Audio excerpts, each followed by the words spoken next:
All right, this is a video that I created. This is Coach Keys to supplement our strength work. We can't get into the gym right now. This is what we'll be doing following an easy run. And the first one here you'll see is just a regular plank. And then I'm going to switch over and I'm doing a side plank here. I'm going to do 15 seconds on each side. So there's you'll see 4 different variations on a plank in the video here. This one's called supine plank. So I'm switching over. You want to use your hip and your glutes activated, and make sure I could get a little bit higher up here, but you want to try to get into a straight line. And then again, 15 seconds. I'm going to switch. If this is too hard for you, you could always go down, do 10 seconds on each side, or if it's too easy, you could always bump it up. And so this, we're going to treat it as a progression, get stronger throughout. All right, next I'm going to move into some hip mobility drills. These are called donkey kicks. And for the next exercises, we're just going to do 5 reps of each. And so I'm just kicking straight back behind me. This one, I'm coming out to the side. You want to try to get your knee parallel with your hip. And then this one here, this is called a donkey whip. And so you're just bringing it up to whatever level you feel comfortable with. Next, I switch up. I'm doing reverse hip circles there, and then I'm going to do forward hip circles. And you can see I'm doing 5 reps of each one of these different type of, this is strength exercises, but it's also flexibility and mobility exercises. So just like I did on the one side, I switch it over and do it on the other side. I'd encourage you, until you can remember all the sequence, you could just follow along with the video, have your phone up. I know it might look a little goofy or silly, but I do this. I do it after the end of a race. Sometimes I get funny looks, but you know, when you're successful and you can stay injury free, it really doesn't matter if people are looking at you and they think you're silly. As long as you're successful. Okay, now so I'm moving over. These are called clam shells. Again, I'm sticking with that reps of 5. You might want to do more.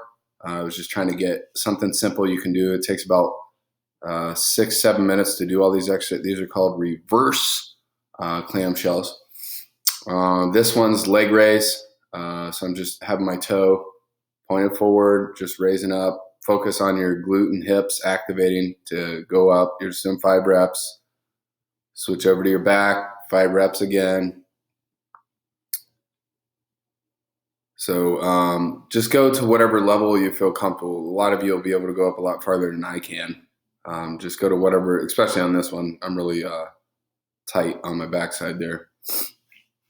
So again, I'm just doing 5 reps, and then I'm going to roll over and go to the other side. Doing the exact same thing. You want to create that balance. And again, I call this strength and mobility or flexibility. So you're getting both at the same time.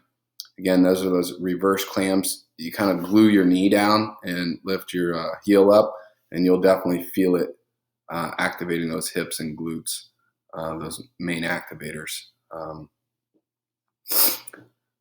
The reason why these are my ones that are most effective, I found, for me to help me stay injury free, and to the runners that I've worked with.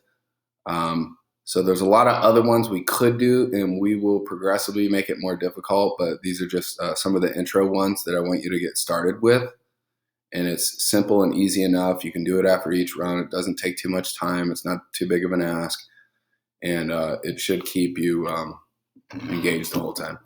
All right, next I'm going to do, these are called iron crosses. So I'm just moving, trying to get my toe up as far as comfortably possible up towards my hand.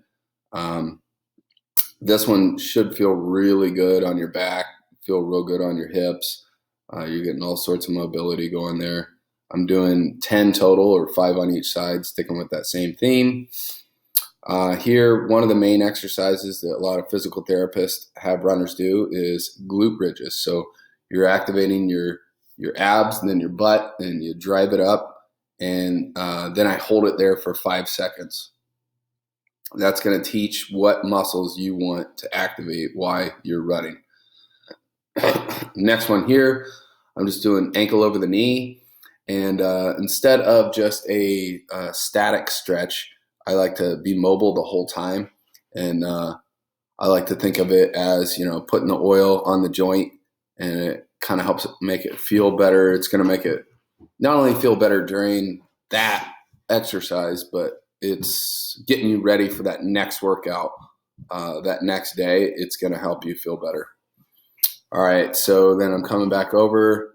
After that strength exercise, I'm doing a three-legged dog, or you're working on your calf muscle there. Again, I'm just kind of dipping my knee down, juicing that joint, putting the oil on the joint there, making it feel good on the knee, but also getting that flexibility at the same time.